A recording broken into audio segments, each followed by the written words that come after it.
healthcare crisis and fix our broken healthcare system. And what's immediately in front of us right now is the need to extend the Affordable Care Act tax credits. We just need a handful of Republicans in the House to join us, and we can force an up or down vote on the floor to extend the Affordable Care Act tax credits and stand up for working class Americans, middle class Americans, and everyday Americans who are at risk of having their health care ripped away from them. Leader Schumer. Thank you. And yes, as Hakeem said, we had a great discussion on our Democratic agenda, focusing on the #1 issue facing the American people, the high costs of the things they care most about and need the most, especially health care. Health care costs, we know, are going through the roof. It's just astounding that people would pay $500 or $1,000 more a month for their health care. What are they going to do? Come January 1st, millions won't have doctors. Tens of millions will lose their doctors and have to go to a new one who might not be nearby, who might not understand the ailment their child has. It's just incredible. And why is this happening? Republican intransigence. Democrats are united on fighting to lower health care costs. Republicans are a mess. They can't come to an agreement on a bill.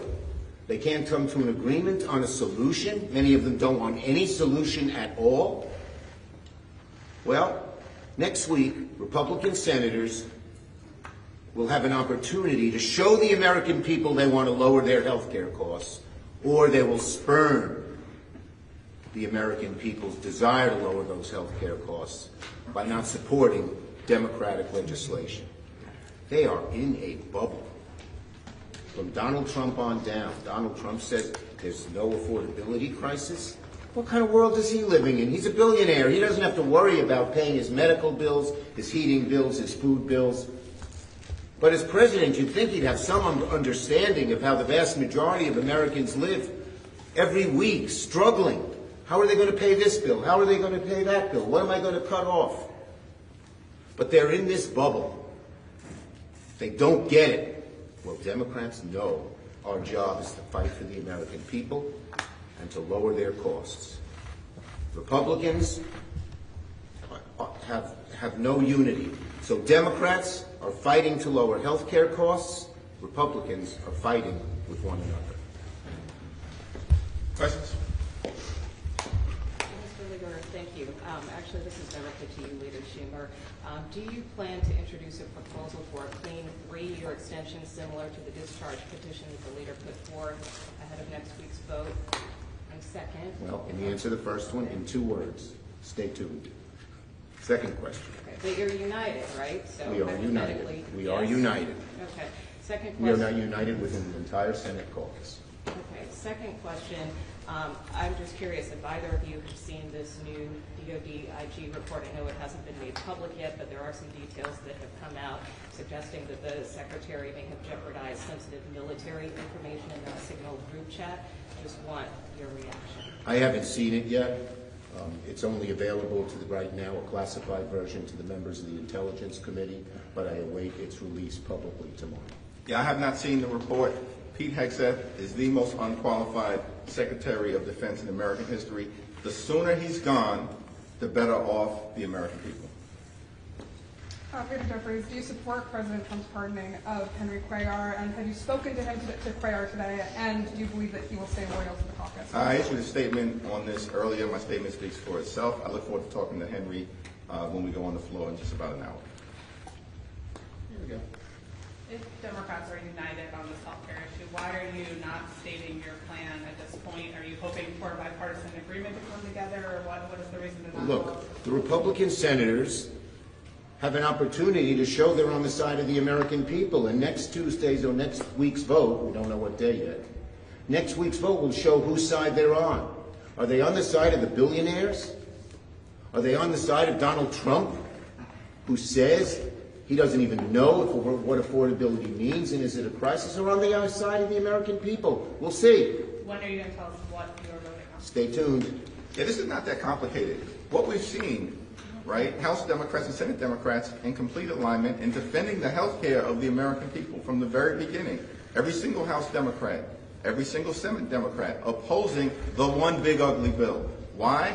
Because it enacted the largest cut to Medicaid in American history. It literally ripped insurance away from about 14 million people all across the country, including in rural America. At the same time, Democrats standing united against the one big ugly bill. Why?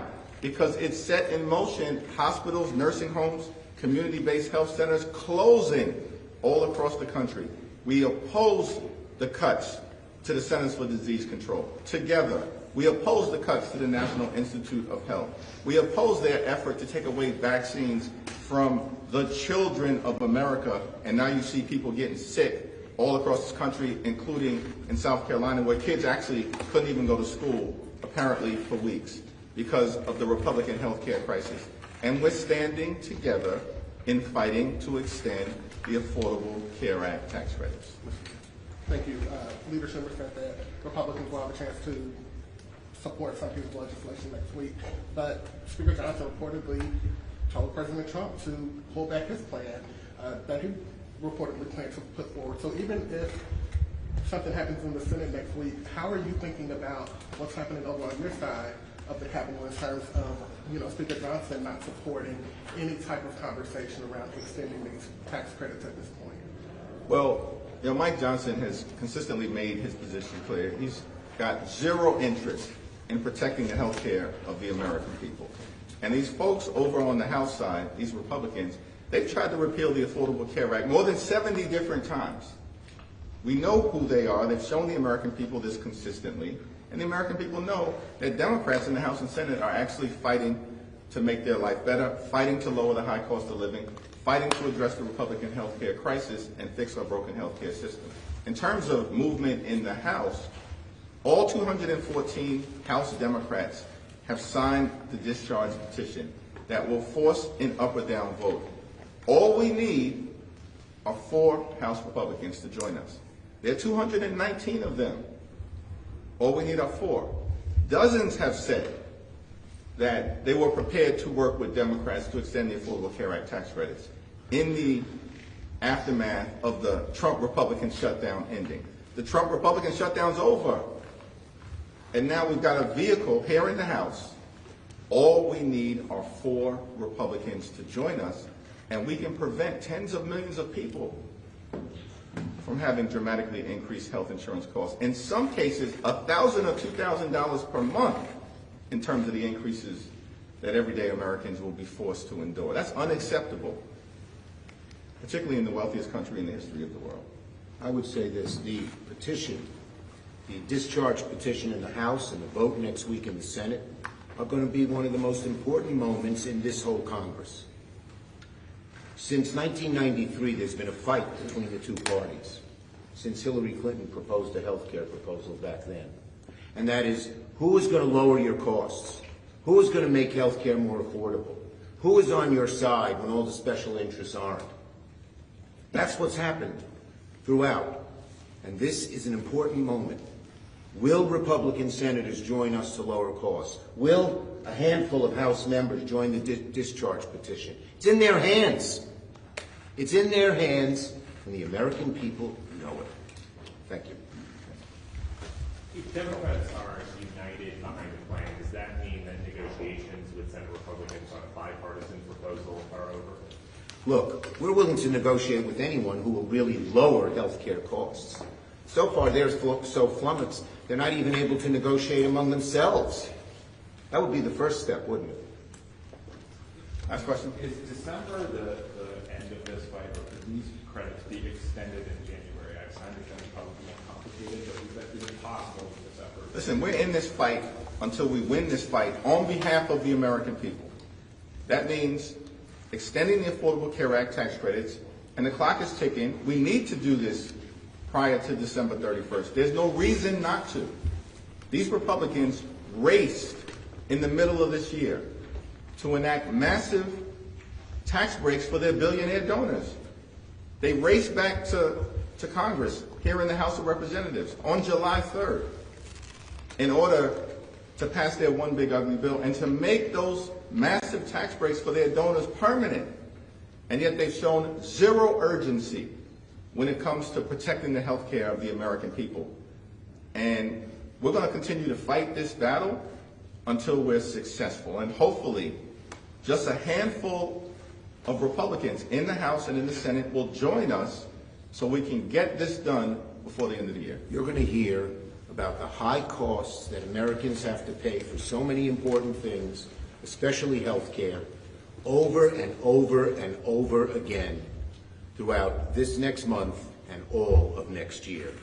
It's the number one issue facing the American people. It's the number one thing they want their elected officials to help them with. It's the number one thing that Republicans are stonewalling. Thank you, everyone. Thank you. George. You don't need to sign anymore, will you?